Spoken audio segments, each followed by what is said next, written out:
Hello, church family. Well, it's Wednesday again, and so here's my next little video to keep you abreast of what's happening here at church. I'm standing in the nursery and next door to the new toddler rooms here in the new building. Now that the junior and senior high ministries have moved back into the old building and in their remodel space, Mark is now completing and finishing off these rooms in preparation for the little ones in the new building. As you can see, we've got some really talented people that did some amazing painting and all of that. Mark is putting in a nice new check-in area. We're buying new toys, and we're even adding a nursing mom space, complete with TV, espresso machine, and lazy boys. Okay, just a TV actually, but it'll be a space where moms can take care of the littlest of little ones that are among us. Now, okay, so summer's here, finally, good news, the beaches are open, praise the Lord. I'm very happy about that. It's an indicator, certainly, we're starting to open up here. The lockdown, though, is going to continue to linger along, which is somewhat frustrating. It is for all of us. I even heard rumors that Disneyland's not going to open until January. Bummer. I was making no plans to go there, but now I really want to go. I'll even go and sit through It's a Small World 5 times if they'll open it up for me. Anyway, wanted to tell you about some of the things that are happening, gearing up for the summer season here at Calvary Chapel. We're going to continue to stream our services. So Wednesday at 7, Thursday night for the youth at 7 o'clock.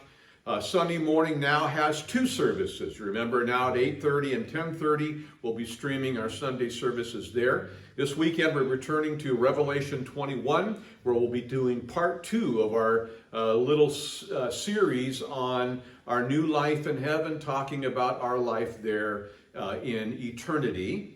And this week, we're going to have a new picture contest. We'd like you to send us a picture of something fun that you're doing or something funny that you've done, and then we're going to pick 3 of those pictures, and we're going to add a little caption. Now, we're going to do it all in good taste, but all in good fun as well. And the 3 that get picked are going to get a nice gift card for a glorious dinner at Taco Bell. I mean, come on, send in your pictures. So send them by Friday. We'll make our selections, and you'll see the winners on Sunday during the service.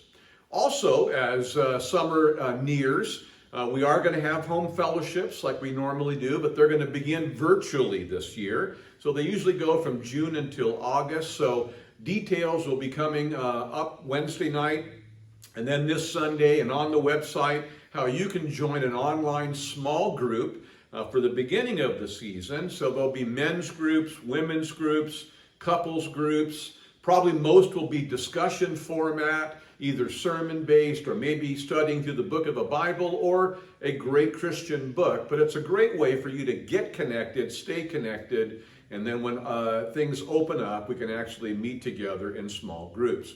Want to also remind you that our VBS program is still on. Part of it will be virtual, obviously, but we have a very creative team that is putting their heads together, preparing for a fun week of ministry for your kids here at the church. And talking about this unusual summer season, we're also going to try something new this year. We want to announce a thing called Bless Your Senior Graduate. This year at the church, there are 14 high school seniors and 1 college senior that are graduating, and they're not going to get any graduation ceremony or any kind of prom or any kind of the things that acknowledge the accomplishment. So this year we thought we would do something special for them, so you can encourage our graduates as they begin their next season by emailing Stacy, going to the website, and we've got some creative ways where you can encourage them, send them a card, maybe buy them a small gift card or something like that, but let them know as they begin their new season that they're loved by their church family. Also, I realized, I just heard this morning on the radio that 1 in 4 people in San Diego are now out of work. 25% of the people that live in our community are not working. So as the season lingers, that means more people are going to be in need. So let me remind you, if you need groceries, if you're struggling with your bills or utilities, call us.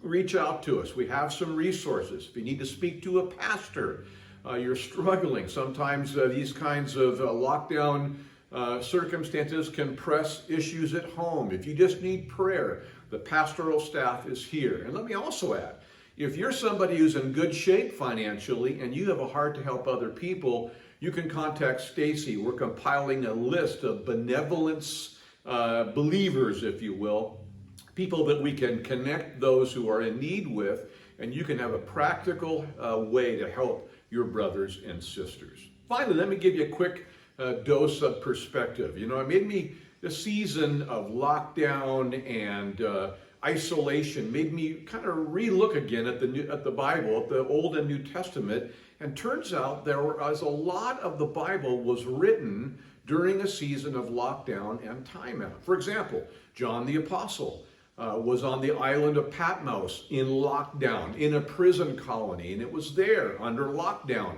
that John received the book of Revelation that we're studying. It was a place where John saw more of Jesus and his glory than he ever saw when he was free. The Apostle Paul wrote most of his New Testament letters from prison. And he was in forced isolation, unable to travel, as it were, and it was there that we got the benefit of some of his best writing and best thinking. It was always said that Paul was kind of like the Energizer Bunny. He would have never slowed down.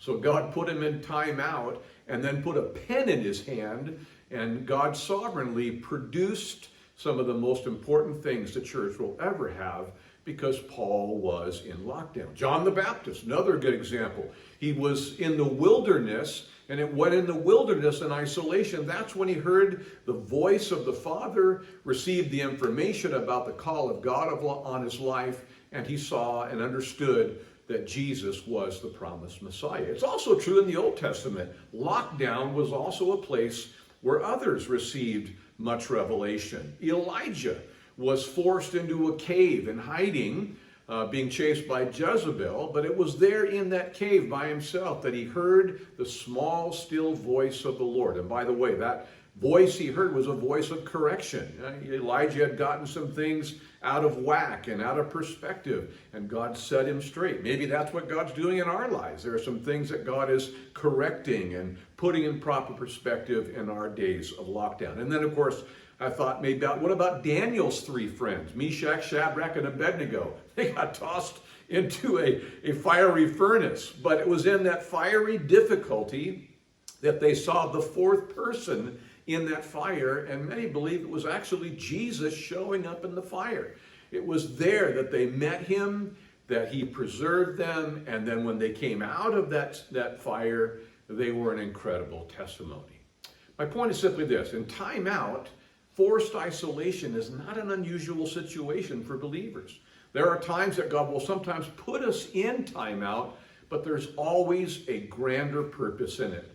It's to be a place of revelation, a place where we see things clearer, a place where we get some things reprioritized, a place where we hear his small, still voice, and a place of preparation for the next season. So the bottom line is this: we may be in a holding pattern right now, but God is working, and there's much to be gained in this season. So listen, look for the Lord, and I'm sure we'll look back on this season and say, wow, maybe it was hard, maybe it was not convenient, but God certainly blessed us and used it for his glory and furthering his call and plan for our lives. Okay, see you guys soon. See you Sunday. God bless you guys.